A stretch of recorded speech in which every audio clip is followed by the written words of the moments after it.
My name is Jennifer Gray-Thompson, and I'm the Executive Director of Rebuild North Bay Foundation.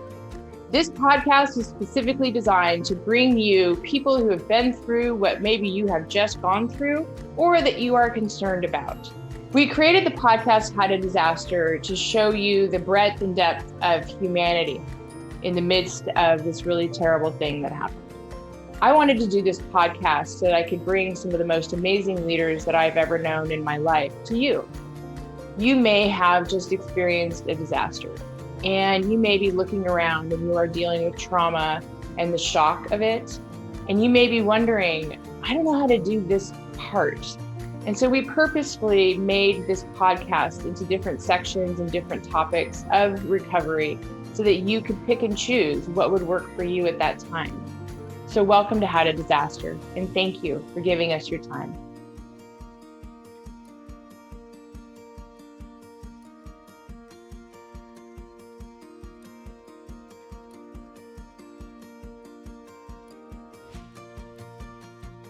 Welcome to the podcast, How to Disaster, Recover, Rebuild, and Reimagine. Today, I'm really excited to bring you a personal friend and somebody who's done an amazing amount of public service, Aristotle Wolfe. I'm excited to talk to Ari today about what it means to be a peace officer in the middle of a disaster, especially in an area that has undergone several disasters, one after the other, and people are fatigued.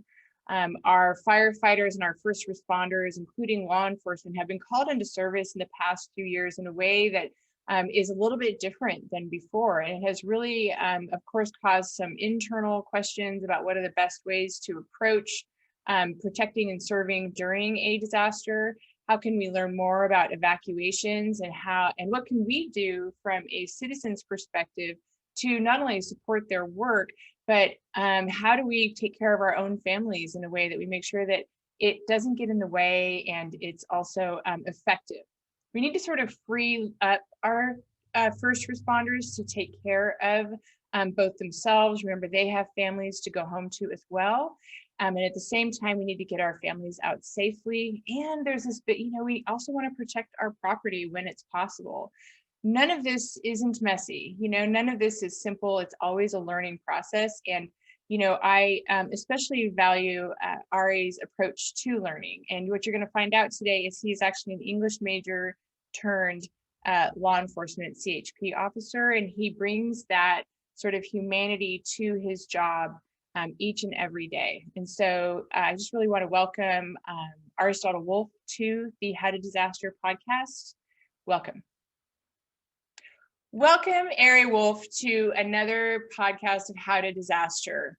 I'd like you to start today by talking to us about what is your official title, what is your role, and how long you've been at the CHP. Before we get into that, though, I do want to disclose, as I did in the intro, that I've known Ari for about 20 years. And I met him through his wife, who was a Press Democrat reporter at the time. She came to my classroom to talk to them about how to do media. And I have a lot of respect for Ari. I've watched him rise over the years in his position, and I'm very pleased to have him with us today. So welcome, Ari. Jen, it's great to be here, and ditto all around. I've known Jen for equal amount of years, obviously, and we've had good times going out with you and your son to our Christmas movies and things like that, but also it's amazing the work that you do now and how much they parallel. So I think it's really great that Rebuild North Bay is happening and that we could connect this way. So I appreciate you reaching out. So sorry, I'm saying your name wrong, so I don't know why I'm doing. So I'm just going to do it for everybody, but it doesn't matter because I get it from friends for years. It's okay. Ari rhymes with Harry. I always call you Ari, but then I was like Ari, and then I got stuck between. Yeah, I don't even care if you leave this in laying, it's fine. Just so everybody knows. There you go. So not Ari rhymes with Atari, which is what nobody knows what an Atari is anymore. I know, it's just the pressure of the camera. So we're not going to worry about that. Okay. So no, I just can't do it. Aristotle. I know it's Aristotle. Like, right. I always know this. Like, I've spent a lot of Christmases with you, just for the audience to know. Like, you are not an unfamiliar person to me, but for some reason, okay. Anyway, What I want you to do first is, can you tell our audience, what is your title? What do you do? We know you're part of California Highway Patrol, but what are you doing now? And give us a little bit about your background. Especially love the fact that you're an English major that turned into a CHP officer. Okay, well, that's annoying to everybody that has to write any work that I have to review, but that just was in preparing for law. It was a good writing background, and I did like literature, and I thought I was going to be a teacher, then a lawyer, then this. But yeah, I'm currently an assistant chief with the Highway Patrol, and I'm up in Northern Division now, so I'm stationed out of Redding, which is also a place that's no stranger to wildland fires and disaster. But to give some context to some of the past few years in Sonoma County, I was the CHP commander, which is a captain rank, but a commander of the area of essentially the Sonoma County office of the CHP. We call it the Santa Rosa area, but that's inaccurate. It covers most of Sonoma County. And so we had experience there, and I was fortunate enough to lead and work with some really great officers there, but also some great partners at County Office of Emergency Services, in the fire services, all of our allied agencies, and watch the sheriff work through some very difficult times. So that's my context, and I think most of what the experience I would draw from talking to you today. So take us to the moment that we've had so many, for those who are unfamiliar in the audience, we've had a lot of what we call mega fires here, like really a different type of fire, burns very hot, runs very fast, and requires a little bit different response in how you approach evacuations, how you approach keeping the public safe and keeping the first responders safe. So say if we took like your most recent fire you were involved in, and then talk about like the phone rings, and then you sort of have to steel yourself and you get ready. And then what does that look like? Well, it's interesting, the Highway Patrol is right now has kind of a video tutorial for all of our folks on wildland fires. It's pretty comprehensive. And I was introduced to a new term called gigafire, which is when over 1 million acres burn. And unfortunately, that is our reality these days. It really depends, but I will say, as far as, what does that look like? If it's a call in the middle of the night and wakes you up and catches you unawares, that's one thing, but we are, and I've watched the growth over the past few years in Sonoma County, we are getting better at not having these be so unpredictable. So, knowing that PG&E has their, PSPS is their power shutoffs for these things, that gets everyone in a heightened state of awareness.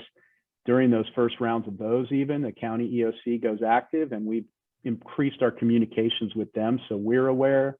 We can tell our staff to prepare, not only at work and mentally prepared for those long hours and extra provisions they may have, but to get their families notice and have a plan for themselves, which is all sort of, it all builds off each other. So it's gotten better. There have been times when I've gotten a call in the middle of the night and, we just need to evacuate somewhere, right? But I don't do that work. The folks that work with me, do it. They're out on patrol. They're doing the hard work, and just keeping them prepared is really what I think my role is. So that phone call scares me less and less nowadays, because I think the preparation is much better. But I also, I have a little background in Homeland Security studies, and they have what they call black swan events. And I think the 2017 fire was a bit of a black swan.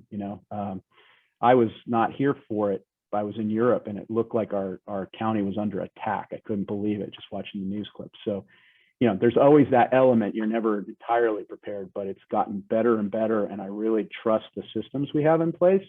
And, I know how people feel, and I often feel the same. Government is slow to work, but I think our response to fires lately in Sonoma County has been government working. I think that, in particularly from the perspective of how we watch first responders, I think it's worked really well. I think we're always evolving for how we as civilians can be better at, partnering and making sure that we are also prepared. And then, and sometimes, there is a lot of frustration with, with evacuations and what should be done. There's a lot of armchair experts on Facebook. I've been very impressed by how our first responders have changed their approach or sort of improved or upped their game quite a bit since 2017. And we have fires that should have taken out another 6,000 units of housing, and yet they haven't.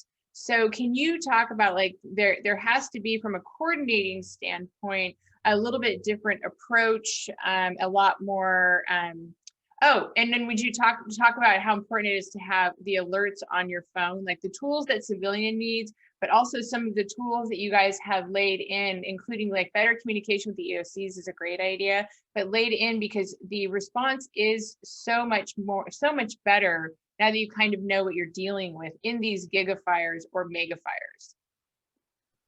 Okay, so that was a lot. I don't have much, my agency doesn't have much to do with the alerts, but the alerts have been very useful, and they've had their glitches, and that can cause mistrust, but I think we've essentially messaged very well on that. When I say we, I give a lot of credit to the county, emergency services office. They have done an excellent job, and when they make a mistake, they get that information to the public and say, hey, you were warned of this, but it's not happening there, or it's because you have cell phone service here or there, and I don't know the technical things, but they've been very good about that. But I also think the community is in a position that they want to pay attention, right? So some of these tools have existed for years and just weren't used, which, it's sort of the law of imminence, right? You're going to solve the problem that's in front of you. So if they weren't quite up to par, it wasn't as big of an issue for perhaps the county stakeholders to work out the kinks because people weren't on it. And now that they're on them, they're on, Nixle and different alert services. I think we've seen what a great tool it is. So that is fantastic. As far as just you were saying that you see emergency services better at responding. I think the public has been better. And one of the things that I would say, again, having not been here in 2017, and that was a middle of the night fire that sort of snuck up on everyone versus the Kincaid, which we kind of could see coming over a rise. It was fast, but we were ready for it. And, so it's a little bit different. And we had talked to those people in Eastern Santa Rosa and into the Sonoma Valley about a plan as well. So that helped, all of that helped.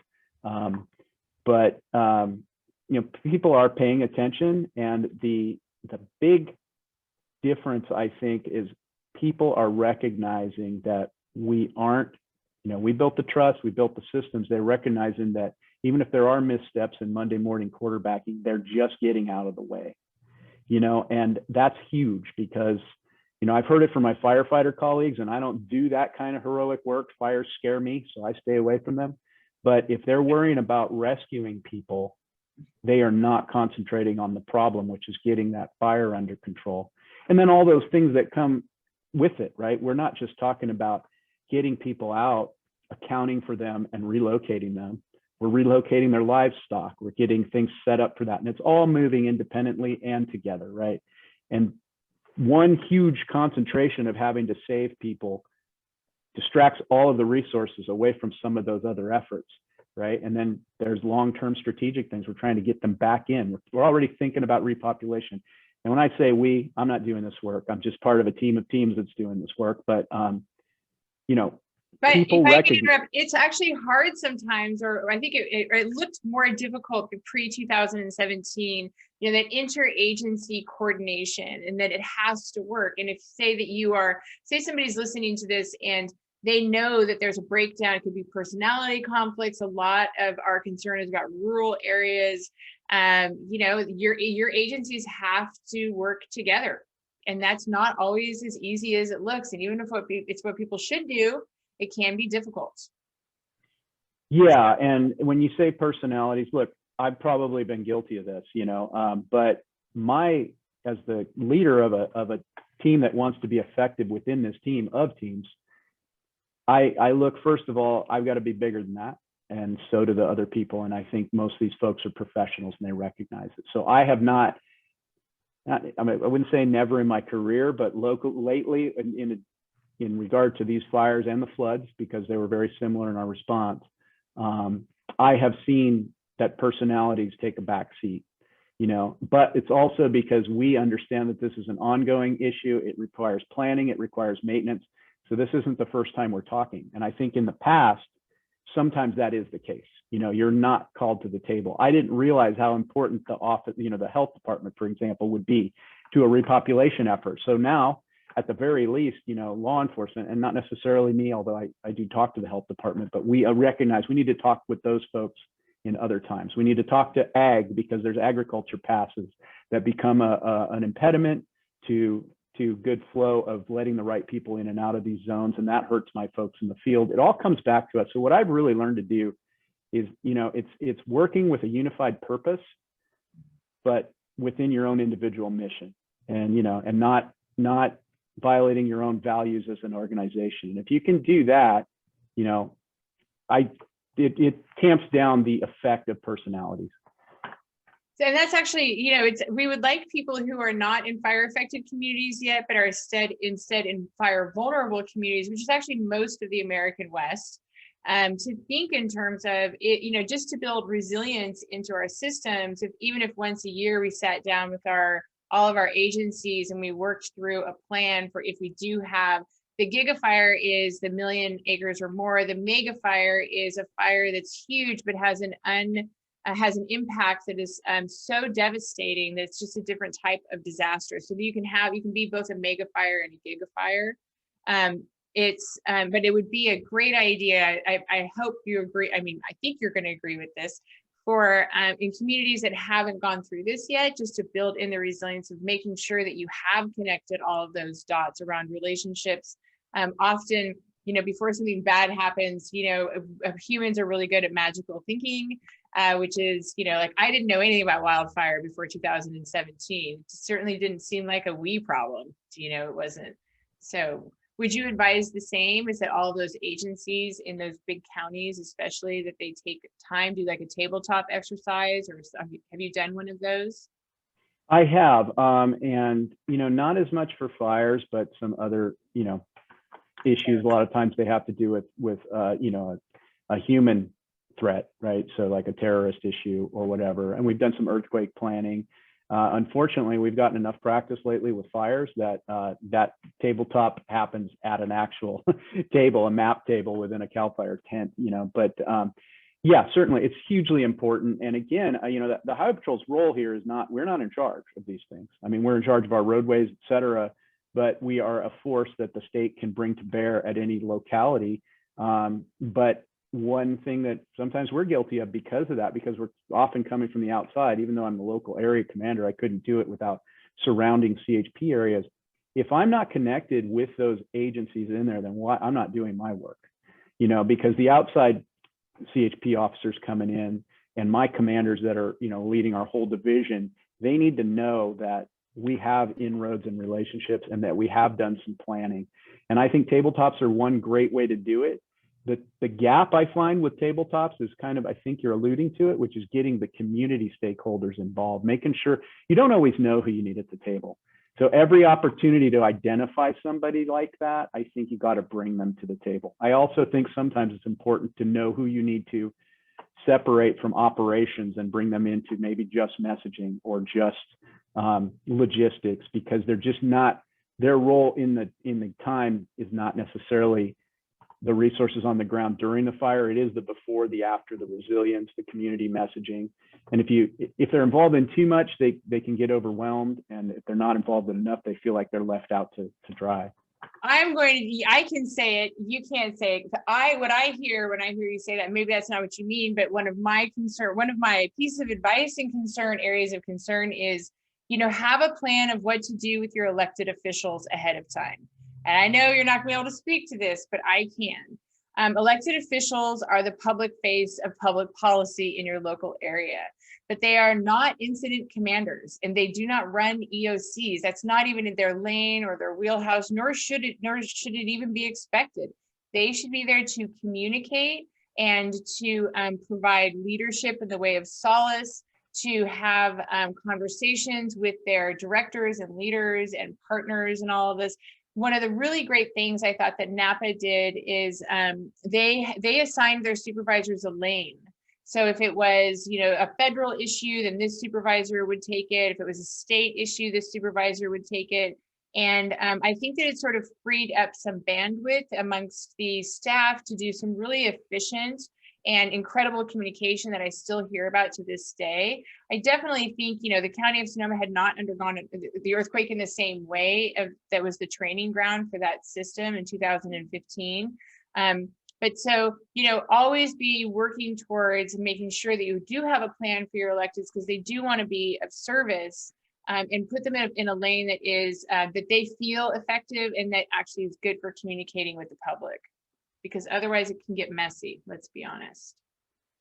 Well, I think that that is not something that impacted me directly in these fires. I deal with our elected officials, generally just the state ones, in an official capacity, because they have something to do with, we work for them, so to speak, as part of California. But I certainly do have relationships with all the other supervisors in Sonoma County, or I did when I was assigned there.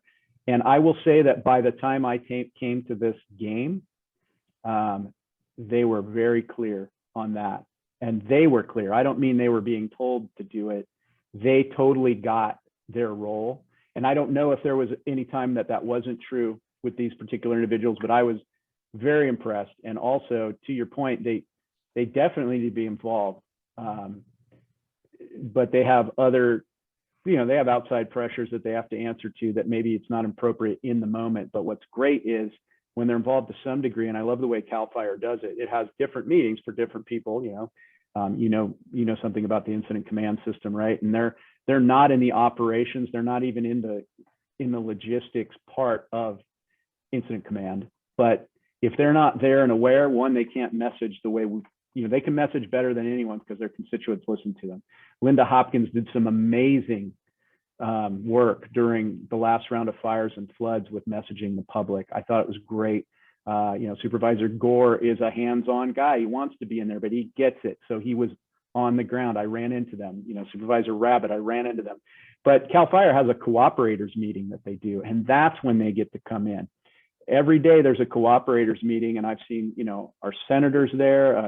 Mike McGuire is so ubiquitous. He's everywhere. He's on top of it. He's making sure. He's gonna love to hear that he's ubiquitous. He is. I think he runs on like 2 hours of sleep and M&Ms. I think they all do, but I'm amazed because, I know how much I work during these things, and they are working hard. But the thing is, if they don't see that in the moment, they can never make policy decisions, and get us the stuff we need later. But, whoever worked on getting air tankers, they want to see those air tankers are working. And so those cooperator meetings are great. That's when you bring in some of the people that aren't part of operations, but they're affected, the other utilities that are not maybe your main infrastructure.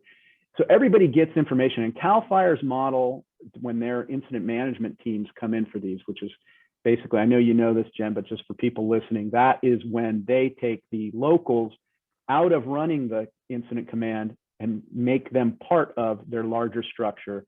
And they are amazing. And I think a lot of government agencies, especially police, could learn from their model, because we are not as, I'm just going to say it, I'm going to get stones hurled at me when I leave here, but firefighters are better at incident command systems than cops. Cops have a great adaptive capacity in the field to make decisions based on their policies. But when it comes down to these huge team things, they have it down, and they know how to handle us too. They have dedicated law enforcement liaison officers who are embedded people from different police forces, including the California Highway Patrol, that help. And it's just helping everybody's awareness be better.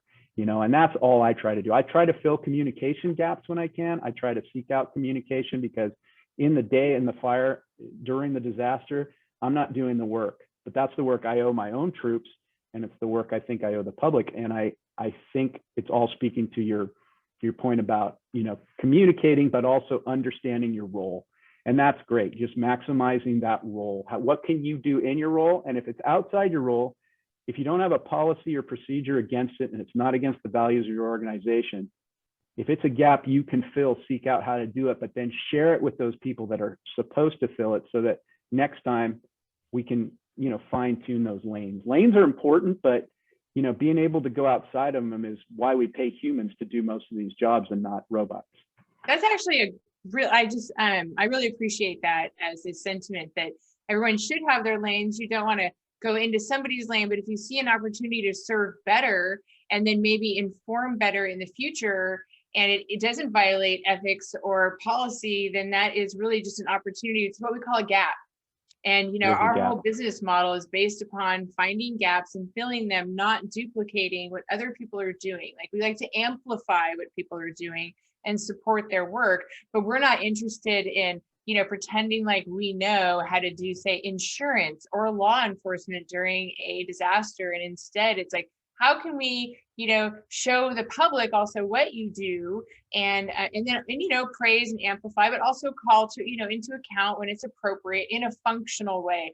And when you were talking, it reminded me of in 2017, there were two Santa Rosa police officers who had a car, and they kept renting it at Fountain Grove to get more people until the car blew up. Because what they were doing was, it was in their lane, but also outside of their lane. And they knew that there was an emergency situation. It was the right and ethical thing to do, to great harm and, you know, peril and danger to their own lives. But they kept running up to get people until their car blew up. And their response was, it wasn't like, oh, our car blew up. I guess that's when they were like, is there another car we can grab? And so that's what they did. And so in disaster, you have to have some room for doing the right thing in that moment, where you know that it's not duplicating, it is augmenting, and then you can learn lessons from that in the future. So that's how I see it. But giving electeds, your elected officials, a lane ahead of time, I think makes them much more functional. We forget often from the public point of view that while we are undergoing this disaster, all of our public sector leaders are too. And they're absolutely. And I think they're answering to the public more directly than we are. And I've seen some pretty good work done, but again, that's not my first line of communication, but I've seen some pretty good work done in that regard. And, you know, those cooperators meeting too, don't leave them in a vacuum, because that would be horrible as well, because they need to know. It's just, you know, there's a time and a place to, you know, get them involved. And I've seen them totally get it. And I think they like knowing that clarity makes a big difference to them, of like, where is our role? Okay, we have one. And this is how we can, as you said, amplify it. Yeah. So I wanted to talk to you about a couple of things specifically.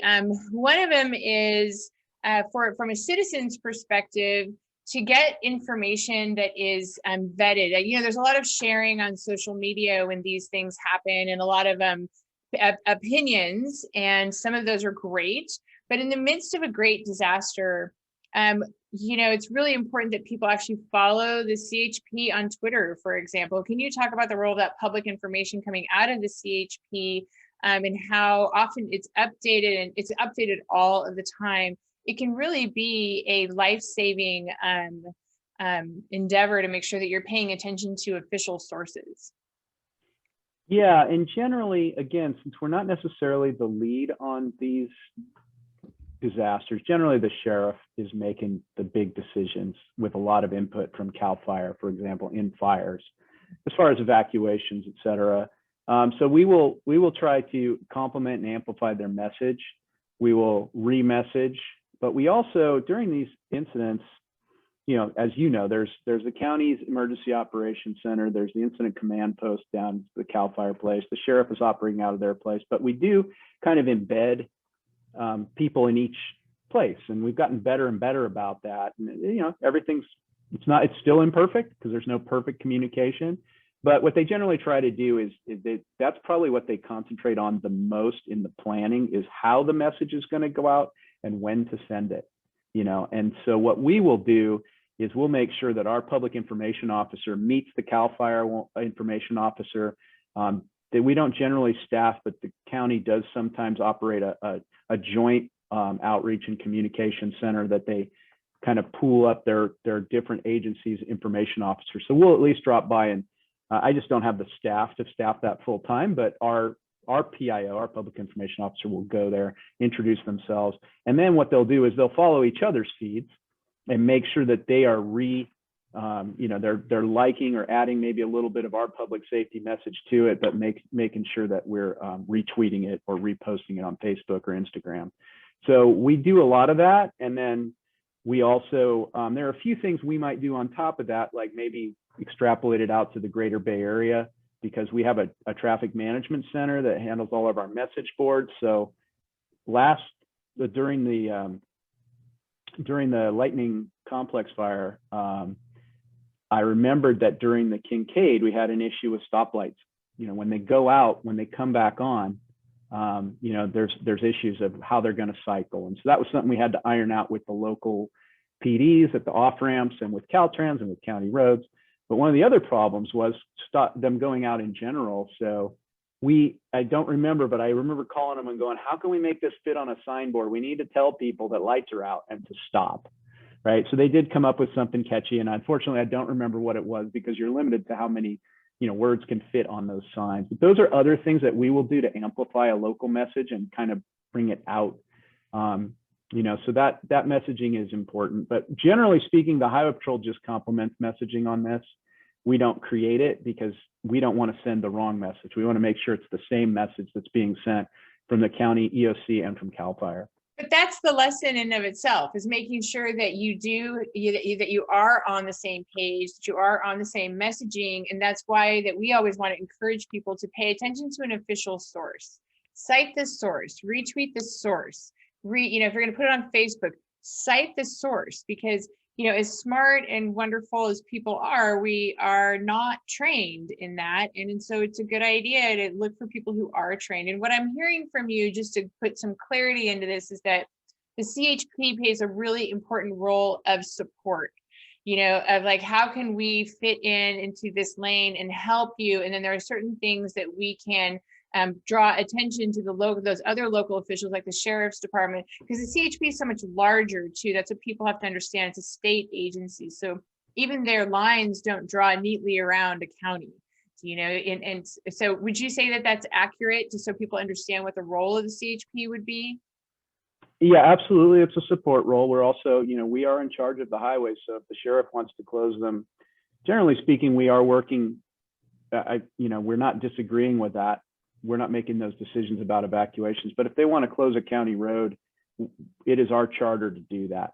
And we're in charge of the county road. So that is our jurisdiction, but that just, again, it means you have to have relationships up front. You have to understand each other's priorities. And, eventually we need an exit plan if we're closing these for too long, because every time a CHP officer comes from San Jose to handle a fire or work on a fire, somebody in San Jose is on the side of the road longer than they should be. Right. So it's all, resources are finite and they're competitive.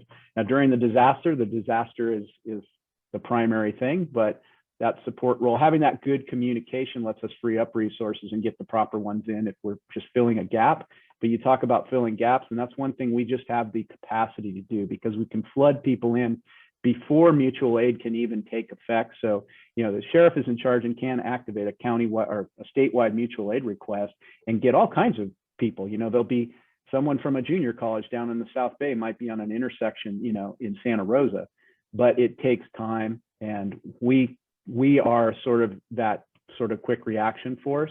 And then some of it's just our job and we'll just do it, but we have a finite amount of resources. So then we depend on that mutual aid to help us with our role. So we are a support agency, but we're also, we have a lot, especially in Sonoma County. I mean, I think we're the third largest agency if you think about it. We have a lot of roads in Sonoma County that are unincorporated, for those of you who don't know. While the sheriff has one function, the CHP is really in charge of roads. So, and most people don't understand like the difference between in the highways. So an interesting thing, we're working in Southern Oregon, and I was just having a conversation. I was touring one of their burn scars. It's right over the California state border.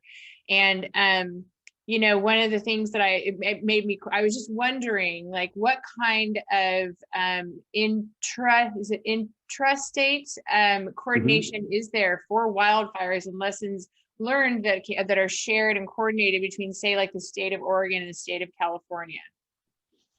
Well, there are definitely cooperative efforts, and it's interesting because I never had a border I was in Golden Gate Division, which is essentially the Bay Area for most of my career, for about 25 years. And I'm now up in Northern Division that borders Oregon and Nevada. And it is interesting. I haven't had the experience with fire, but we have had it with some of these large snow events. And so there is not only conversation between law enforcement, but also between ODOT, or their version of Caltrans, and Caltrans. So yeah, those conversations happen and those exercises happen, but there's always maybe glitches. It's just an opportunity, because Oregon had never had wildfires like they did last year. Like they had not had a mega fire, and they certainly didn't have them all across their state. And it's been an incredible challenge and learning experience for them. And I think that one of the things that we try to emulate at Rebuild North Bay, that we see the first responders do, is that element of mutual aid. Like, there are systems in place to go deploy to make sure that you are amplifying the capacity on that side. And so in our newer organization, which will have 11 states attached to it, I think that your experience would be hugely valuable for a lot of those other people to glean from, pick your brain, whatever it would take. Well, we and I know that the Highway Patrol's taken that role with many state agencies, and believe it or not, we've been, we went to Louisiana when Katrina hit, and we've been to Cleveland to help support during election years that were contentious. So, I mean, and as far as expertise, if we have it, we share it, but we also glean it from others. So, we're in programs, like a lot of our guys go to the FBI National Academy and they learn about what other agencies do. I was lucky enough to be in a Homeland Security master's program that was with a bunch of other agencies that weren't just law enforcement, they're all levels of government. So we do try, but it can always be improved. And you talk about gaps. That's really how I see my entire role as a leader, especially a leader of leaders. These folks lead themselves. All I do is look for the gaps. Like, in the fire, if I have an opportunity to do it, I'll look for the gaps between the messaging from our shop to somebody else's, or our shop to our people in the field. But when you look at things like Oregon's right next to us, I just made a note because you mentioned it, and I know we've talked about snow. I'm going to ask those commanders, have you talked about fires? And then I'd have a better answer for you, but I'm going to do it because it makes sense. Like, I don't want to assume anything.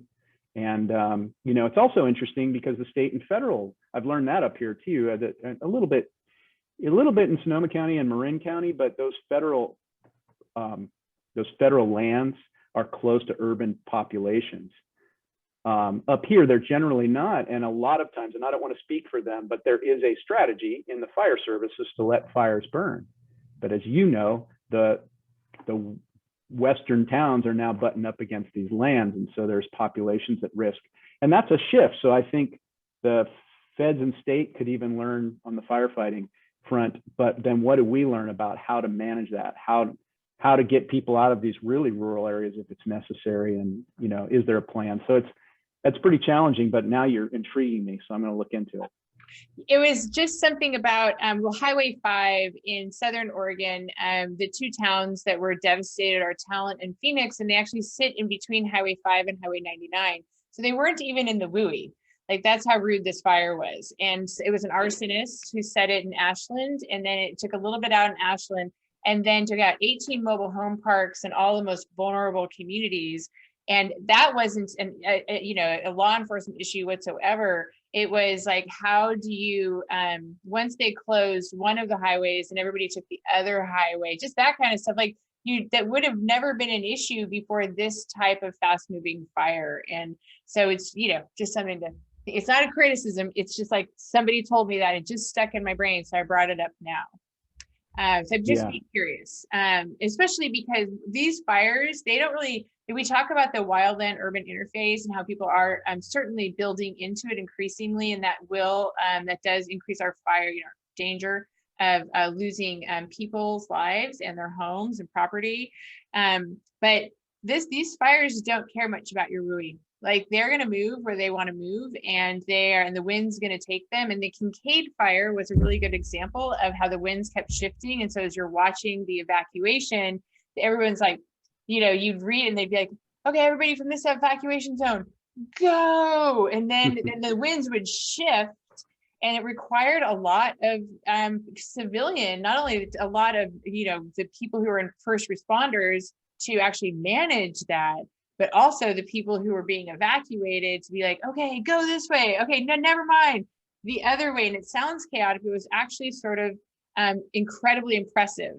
I mean, like something like 180,000 people were evacuated in a 24-hour period, and nobody lost their lives. And that's really what we're looking for, is that sort of impressive, nimble, highly competent, competencies. So full respect for that. Yeah, and I mean, again, I keep going back to Cal Fire, but I got to watch a lot of that, and knowing when to pull those, to have a trigger point, so to speak, that makes you do the next step, because you know what the implications are down the road, and it's not perfect. I think these kind of leaders and these kind of thinkers and really professionals, hard workers on these, whether it's the meteorologist or the the fire sciences guy or the GIS mappers, all these people that are involved in this stuff, it's more of an orchestra, right, than like a football team. I don't know. I'm a terrible sports analogy guy, so that's probably not good, but it's okay. I don't get them either. But there's a flow to it, and what you're trying to do is control chaos, and the two terms don't go together, and you never quite control it, but you can meter it, and you can help people navigate through it, and you can get better. So I think what you're describing, there's always room for improvement and learning, and there's always unpredictable things that are going to happen that you maybe couldn't get ahead of. But if the people live, that's the bottom line, right? And then secondary to that, we look at environment, and then we look at property. So that's a victory, and you take the victories and you build on those, but then you also have to have a realistic analysis of what could have been done better. And also, I think back to the stakeholders and back to our role, like, what do we need next time, and is it worth it? And I hate to be cynical, but if you're not faced with fires all the time, getting people to do tabletops, getting people to dedicate spending is difficult, and so those are always things that you hate for it to have to be a tragedy that spears that. So, this sharing of information can sometimes spark it too, right? You say that happened in California, and our relative humidities are looking the same, and it could happen here. So I don't know. That's way outside of my lane. Speaking of lanes, not really though. You sit right in the middle of all of those lanes, like you do. I mean, that's the thing, is that you're a witness to and an inside of the room. And a lot of people who will listen to this podcast, they don't even really know the difference between what a CHP does and a sheriff does, or they don't. So for them, it is that kind of education, and you are like a witness to it and a participant in it. And I think it's very helpful for civilians. But it's also, my dream is that there'll be like somebody in a state that we serve, like in Utah, and they are listening to this. They're interested in just this episode because it's law enforcement, and they hear it and they're like, maybe I have an opportunity here to do this tabletop, and maybe even to contact you directly, or to whatever it is, and maybe we'll be a little more resilient than we are currently, and maybe we'll save a little, a few more lives and a few more homes, and we'll be just a little bit better. I always say I'm in the business of mitigation of pain. Well, that's the goal, and it is moving the needle forward, and there's some things we can't control, and certainly the weather and the fire situation, we can't control that. And I can't speak to the preparation, but I can say, I mean, just based on my experience in my own community, knowing that people didn't, I don't want to say make mistakes, but knowing that people did their best, and knowing that people got out in a reasonable amount of time, and knowing that they got away with the things that really matter because something worked, that builds spirit, it builds incentive, it trains us to have similar actions, maybe on other things that might be a little lofty, but it speaks to resilience. When somebody thinks they just got devastated out of nowhere, then where's the hope? If they feel like these actions were taken and they helped, it just makes you feel better about the whole situation. And I think it helps people recover. I'm not a psychologist, but I've seen that even amongst our officers. When they know they were part of a good plan, or they were part of adapting a plan that didn't work, and turn it into a victory, because that often is the case. I mean, plans are plans, but they how can you fail, make God laugh, right? What's that? That's what they say, like, how do you make God laugh? And I'm not religious, but Yeah, well, right. And Mike Tyson, I think, said everyone has a plan until you punch them in the face. So this is that's kind of, but knowing that they were part of something good helps them be resilient, helps them want to do it again. It gives them meaning rather than just asking what happened and is anybody even wondering if anybody's thinking about it. And I am a person, sorry. I am a person who has experienced government inertia for their entire career, and it can be government moves slow for a reason. Otherwise, we wouldn't have a solid infrastructure. You can't just make snap decisions, but I've seen people act within their policies. I've seen incremental improvement because of actions that worked well. And I really have been amazed, at least in Sonoma County, with the level of cooperation I've seen, because I think it has improved. And so if anybody wants to take something away from anything I have to say, I do believe that is working. Well, that's very good. I mean, we see certainly the results of that because we've had like 4 mega fires in 4 years, 2 in 1 year, the Walbridge and Blast last year. And we still lost several hundred homes, but we didn't lose several hundred lives, and we didn't lose several thousand homes. And for the most part, it was good. Like it was a thing to watch, and so I appreciate that a lot. I did want to actually, in a moment, turn to the role of first responders in taking care of yourself. But first I want to say, so I had this weird experience during the glass fire, which is that I don't follow this particular person in any way, but people were sending me screenshots of, because they were very upset that she was crowdsourcing false press credentials and mocking the sheriff's department and the CHP for how they didn't understand how important she was. Now, she may be a journalist by trade, but she is not by profession. She's not credentialed anywhere. And I was like, I don't know. I mean, this doesn't seem like a good idea to me. This seems like, maybe it will get you more Twitter followers, but it didn't seem very ethical or moral from my perspective. Can you talk about the role of making sure that, you have authorized people? We do have amazing journalists who have actual special training in wildfire. I think about Kent Porter from the Press Democrat, who's basically a walking Pulitzer. But he has the training, and he actually has the gear also to make sure that he is keeping himself safe, and he knows how to stay out of the way of the firefighters and law enforcement. So can you talk about sort of the intrepid guerrilla person who is not actually employed as a reporter, but thinks that it's okay for them to do such a thing? Yeah, my officers didn't have a lot of interaction. I know who you're referring to. And one of the things that I will say about it is anybody who doesn't have a role, and the press has a role, so we have to let them in. And we don't parse out credentials for the most part very tightly, because there have been many court decisions that have decided, that is not appropriate. So it can be a problem even in crowd control situations, because we got to also trust that this person that came in as a press is not there under false auspices and now is causing havoc somewhere intentionally. But getting back to at the very beginning of the podcast, we talked about the differences and what people can do, and getting out, right, is one of the things we ask the public to do. We don't ask them to help, although there's some heroic things they do that they have to do in the moment to fill a gap that nobody else is filling. But getting out of our way, and when I say our way, it's mostly the firefighters, but also, our folks are on every checkpoint, and they're trying to turn people around as fast as they can. They're trying to get them out of harm's way. And if it's an active situation, that's very frenetic. If it's an ongoing situation, fatigue just sets in. And there are neighbors watching. And so we ask those neighbors, hey, I know your house is just right over there, but we have to set a line somewhere. So that's some of the stuff we message.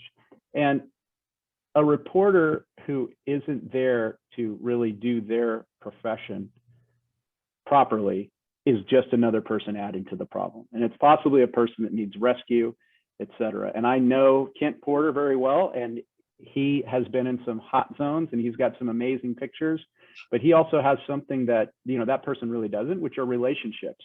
So we trust Kent to do the right thing. We know he's capable. We know he's been to training. We know that he communicates, and he also asks, is it safe?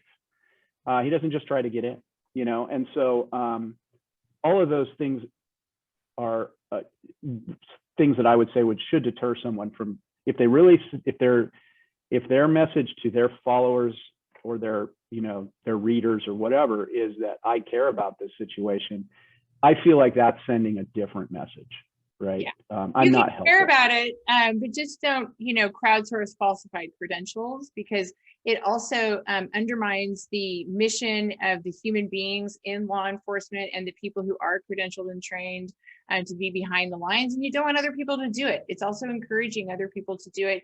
And it just, so I just wanted to address that.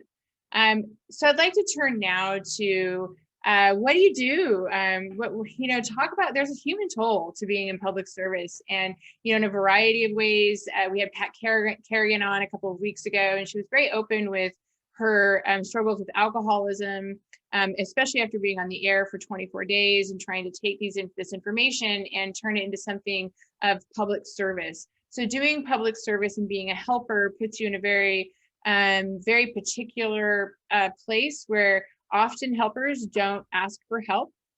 They don't feel entitled to it. They want to do the best that they can and get out of the way of the people who do need more help. But what are your thoughts on that? How do you take care of, the people that you lead, and how do you take care of yourself? There's mentally, emotionally, and physically. It's a great question. And I think that's probably, one of my most important roles. And when I say mine, it's really our sergeants, the folks that are on the line helping their people, and then they have their own, their own issues to deal with. Over the years, I think law enforcement specifically, I can speak to that, has gotten better on this issue. We have stress debriefings over certain things, not necessarily fires, but certain traumatic events that might happen to officers, dispatchers, and even the emergency personnel that aren't in our agency, but that might have been on scene for something like that. We have a whole Office of Employee Safety and Assistance that's dedicated to concentrating on these things. We have a wellness app that we put out to our folks.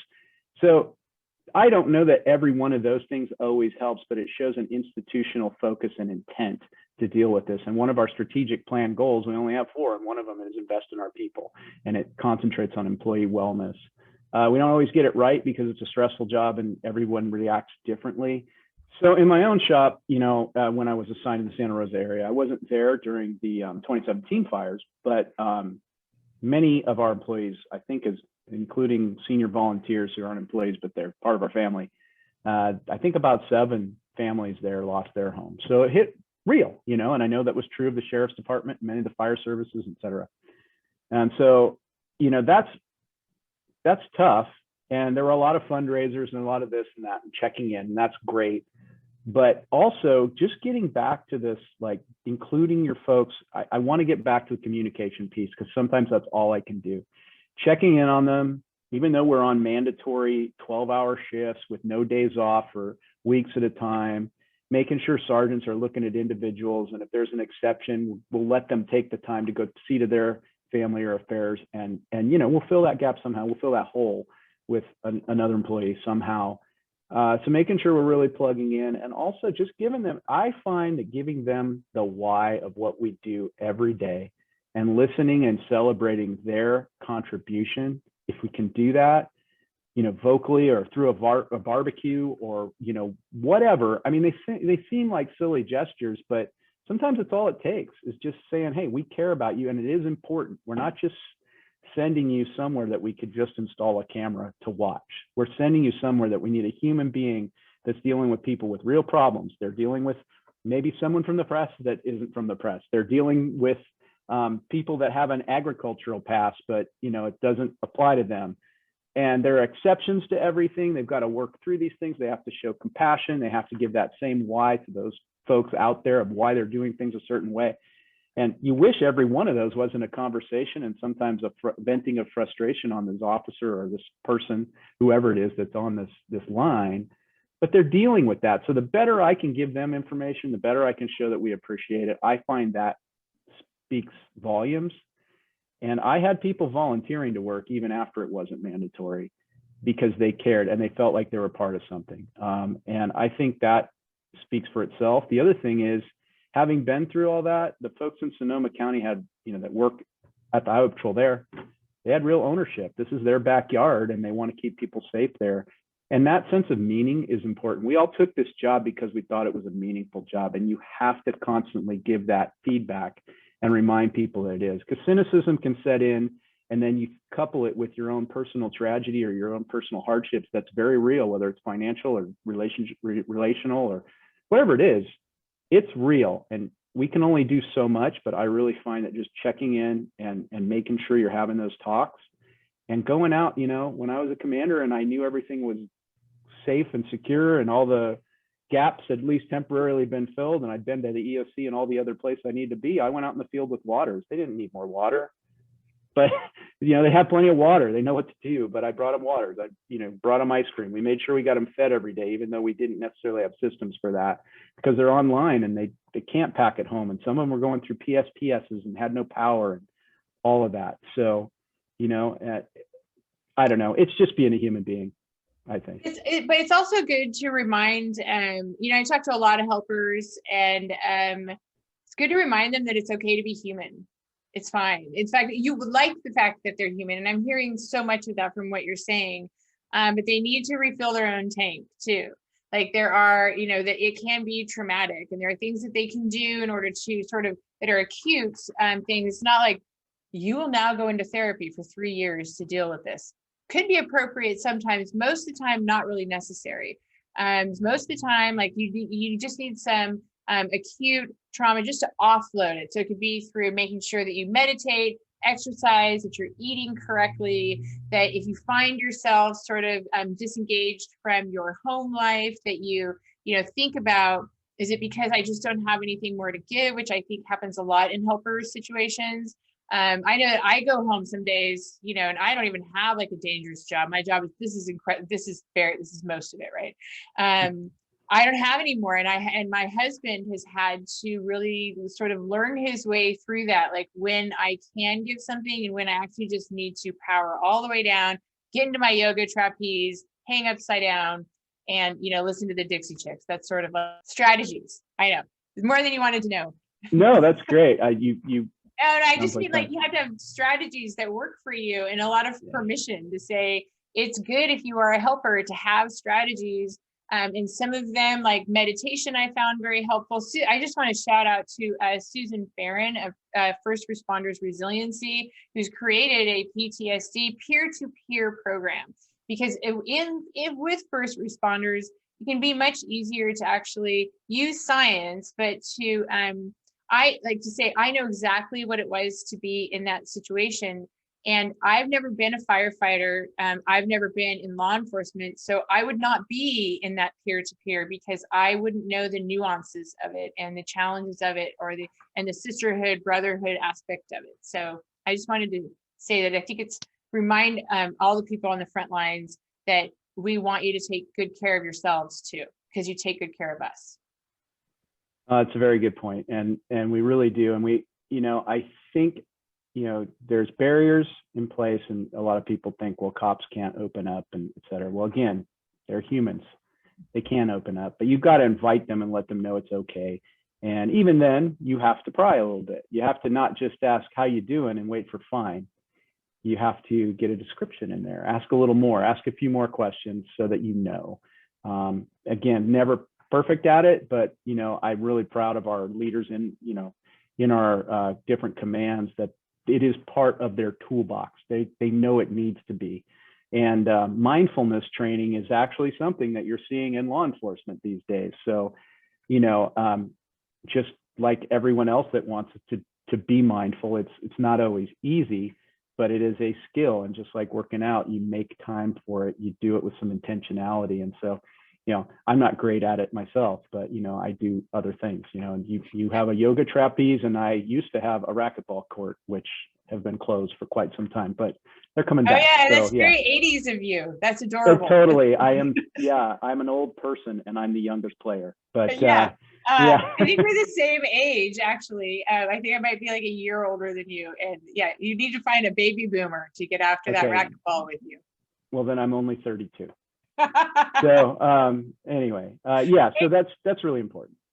So as we close this episode, I just want to say that from a personal perspective, I appreciate you. And and always your perspective, and that you always pick up the phone if I have a question about how something works, or in law enforcement, or just trying to, from a learning I appreciate the work that you do, and I like knowing that you're out there, and also like the person that you remain, because it can be difficult in service, especially law enforcement, to hold full humanity always at the center and core of what you do.